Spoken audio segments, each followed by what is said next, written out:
যারা আবুল সরকারের মুক্তি দাবি করছেন তারা সরাসরি আল্লাহর বিরোধিতা করতেছে। মনে রাখবেন, আমার আল্লাহর ভালোবাসা যত বড়, আল্লাহর গজব এবং আযাব কিন্তু তত বড়। কয়েকদিন আগে বাংলাদেশ সামান্য ভূমিকম্পে যেভাবে কেঁপে উঠেছিল, 5 তলা 10 তলা অনেক আলালের ঘরের দুলালদের কিন্তু হার্টবিটে কম্পন সৃষ্টি হয়েছে।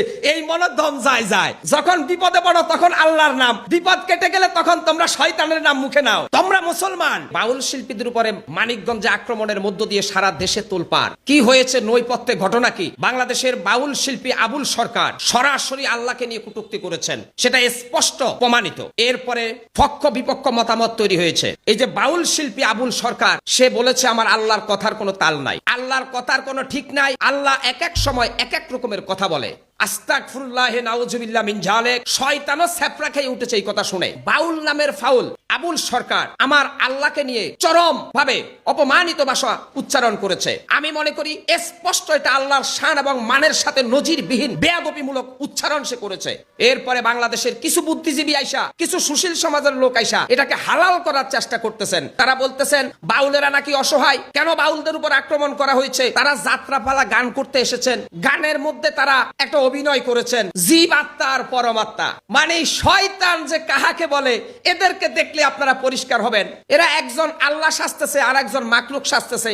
তারা বলতেছে আমরা একজন জীব আত্মা সেজেছি, একজন পরমাত্মা সেজেছি, একজন আল্লাহকে গালি দিমু আবার আল্লাহ উত্তর দিবে। মানে তারা তাদের অভিনয়ে আল্লাহকে অভিনেতা বানাচ্ছে। নাউজুবিল্লাহি মিন জালিক। আমি বলতে চাই, ফরহাদ মাজার নাকি বাংলাদেশের বুদ্ধিজীবী, তিনি নাকি কবি। এই ফরহাদ মাজার কিভাবে এই বাউল নামের পাউল আবুল সরকারের মুক্তি দাবি করছেন? আবুল সরকারকে পিটাইতে পিটাইতে তার পাছার চামড়াকে লাল করে দেওয়া উচিত। যদি বিন্দু পরিমাণ আল্লাহ এবং রাসূলের প্রতি এবং কোরআনের প্রতি আপনাদের শ্রদ্ধা এবং ভালোবাসা থাকে, আজকে হৃদয়ে রক্তকরণ হয়। একটি বড় রাজনৈতিক দলের মহান নেতা তিনি বলতেছে বাউলদের উপরে আক্রমণ করা, বাউলদেরকে গালিগালাজ করাতে আমি চরমভাবে ব্যথিত।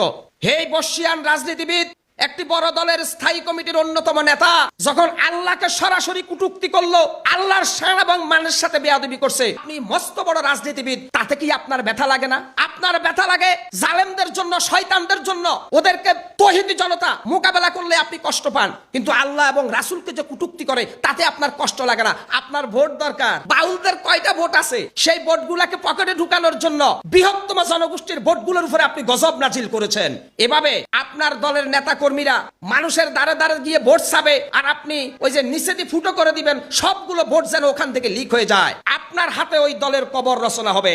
নাম প্রকাশ করব না আজকে ওই রাজনৈতিক দলের।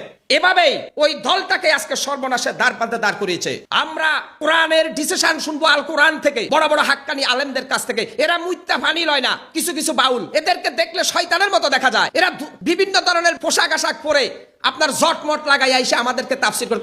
আপনি বাউল শিল্পী, আপনি গানের মাধ্যমে মানুষকে বিনোদন দেন, অসুবিধা নাই, কিন্তু সেখানে এসে আপনি কোরআন টানেন কেন? আপনার কাছে কি কোরআনের কোনো লেজ আছে মিয়া? আজকে আমার প্রশ্ন প্রত্যেকটা সুশীল সমাজ বুদ্ধিজীবী বাংলাদেশের সর্বশ্রেণী মানুষের কাছে,